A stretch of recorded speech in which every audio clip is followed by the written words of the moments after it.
kind of explain your journey here and where you've gone? Just from the beginning, or? No, just that you're I was born in July. a stud starter now, Remington Award, candidate. Yeah, I mean, I've been blessed. I've been blessed with a lot of adversity, I think, coming into Ohio State. And this year especially, it's been different. I think the day after those guys kind of went out, you kind of realize, like, man, it's a new season, new guys. It's a new journey together. And I think we've been so blessed to have such great guys come into the room right now that have helped me elevate my game and elevate my leadership and elevate all the attributes that, kind of go into what I want to be this season. And I think learning from past Buckeyes, like the Charles I've worked with a lot, has been really, like, influential, not only for just me as a player, but just me as a person as well. Because I think, going after an award like that is, first of all, you got to be very blessed to win it. But second of all, you need a lot of qualities outside of football for it. And I think I've learned a lot through that adversity and through those teachings this season. So I've been blessed. How different are you now from 2 years ago?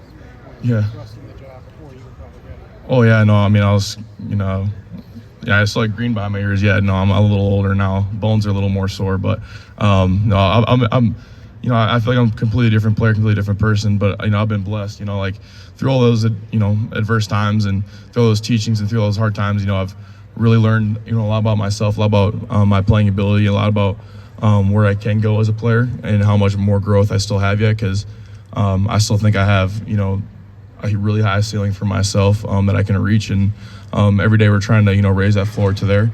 And I think from 2 years ago to now, I mean, you could go on film and say that's a completely different player. You said this spring that it was a big responsibility for you to become more of a leader. How do you feel like you've been able to do that this offseason? Yeah. I mean, I think I've been doing a lot better job. I think the leadership on the team as a whole has become such an asset, such a great improvement. I think with the last, we got 18 days until we see the fighting canoes come in. Fighting what? Cano, a hero. I always joke with Hero about it. Oh, okay. He was my roommate for 2 years, so I always give him crap. But no, he's my buddy. So but yeah, he. Until then, I think my leadership is definitely elevated. I think it still needs to elevate, intensely. I think I can grow so much more than what I am right now. And we literally just had a conversation like that with a group of the guys, or with all of our O-line guys over there. Like, we can be such a good group. We can be a group that's one of the best, I feel like, tight-knit wise and collectively wise that we've been a part of, or that I've been a part of before. And so I think just to put all those pieces together and to bring leadership not only from me but from a few other guys in the online group, it will be really special throughout those next 18 days. What led to you in Go ahead. No, go ahead. What has stood out about Austin Sarabeld in camp? What's that, sorry? What has stood out about Austin Sarabeld's performance in camp? Yeah, no, and I mean, Piggy, he's been doing everything right. I mean, he's been bouncing around. He's been faced a lot of adversity as well, but I mean, he's prevailed, and he's been doing a great job leading and stuff like that. Being a younger guy himself, for him to step up and take that role has been huge, not only for me but for our entire team and for our unit. And so for him to continue to take those steps is going to be really important throughout this offseason, or throughout this season, through this offseason, because we have a really long season coming up. Like we know, it's going to take everybody.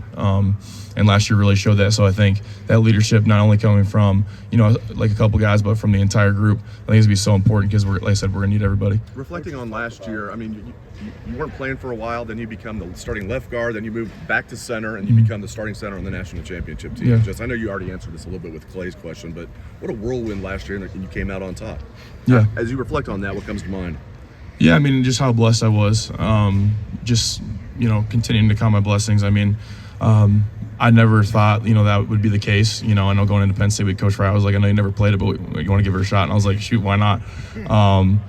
And through that, I couldn't have been more blessed. And then from, taking over after Seth got injured, and him being there, still coaching me, not just like taking a back seat and working on his NFL journey, but he really sat back and helped me out, was a blessing as well. Being able to play with guys like with 2 first-round picks, and 3 All-Americans, and Josh Fryer should have been All-Americans, so really 4 All-Americans. It was really, such an honor to me to be able to play with those guys. So I've just been blessed to play with a lot of really great people. Coaches have talked about, Austin's development and how quickly kind of he flipped the switch after the title game, how motivated he was. When did you kind of see him flip that switch? Did you talk to him at all, like the motivation he had to get better and play a big role this season? Yeah, Pig's always a really intense guy. Especially when, we're doing any off-season training or something like that. Like, he's definitely a guy that gets people going. He's a really strong guy, really competitive. And so for him to just kind of, unravel a little bit more of that and just kind of like bring that raw emotion, I think, to what we do has been really just fun to see. And I think it's kind of like a culmination throughout the entire offseason from winter training to summer training to now, and he's just continued to steadily incline on that. They're really great leadership. He still has a long way to go, but I think he's been doing a really great job in learning his capabilities and what he's able to do for the group. How do you 12 months and just kind of what kind of chaos was in that? How valuable has the last 7 or so months of stability been for you to just kind of be able to not really bump around, to know your goal, and to know where you're at? Yeah, it's been awesome, and to work with guys like I said before, like LaCharles, has been like probably one of the greatest blessings I've been able to have throughout the last 7 months. Through what he's done for me, through what Coach Bowen has done for me, Coach Dickey, Coach Johnson, all those guys have really helped me out to become such a better player than I was. Has just been really important, just so I can narrow down on what I need to do. Because as a center, you kind of need to be able to play all 3 positions, and getting comfortable in my body posture and stance and how I drive off the ball and stuff like that is important, not only for center but for everything. So I've just been blessed with opportunity and people, honestly. You mentioned playing behind Seth, and you obviously played next to Donovan and NFL players. What did you learn mentally that kind of helped your game grow and kind of playing with and alongside those guys? Yeah, and I think, from being in those huddles, being with, even with great leaders like Will Howard and stuff like that, I found that we always play the best when we can play fast and we're having a lot of fun. I think we play really, really hard when we're having fun with each other.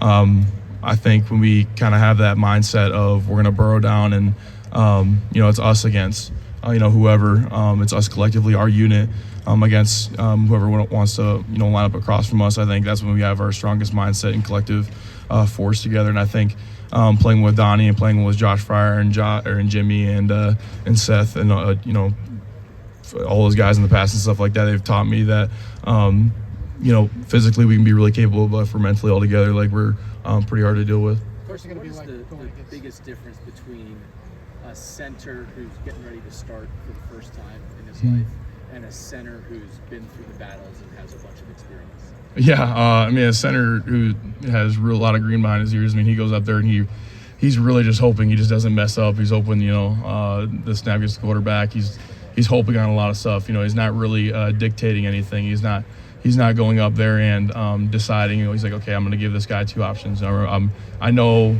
I've watched enough film. I know the tendencies of this player. I've played these guys before. I kind of have a feeling of what this D coordinator can do, or what he likes to do, just from learning from different experiences and different coaches. So just being able to go up there now with experience is huge. I didn't think I knew how valuable experience was 2 years ago. And I still have a lot of experience to get yet, I think, in my experience or in my journey, my career. But so far, I think the experience has been, invaluable for me just from those past 2 years to now. Carson, the matchup against Hero. Yeah. What are your thoughts on that? Yeah, I was excited. I was looking up a bunch of trash talk in German for him, just so the ref doesn't get us on a couple, But no, I'm pumped actually. It's gonna be fun to see him. Me and him, have been best friends for the past couple years living together, and so it's been, it's a blessing to be able to go and play up against him. And I don't really know where he's playing at right now, I guess position-wise specifically, but wherever he's at, I'm pretty excited to throw a double team on him and hopefully roll him over a couple times. Carson, do you think you'll be able to repeat that? What's that? Do you think you can repeat what you've learned about the German? German? I really just call him a Pummelish, which is chubby. That's really it. Yeah, appreciate you guys. Thank you.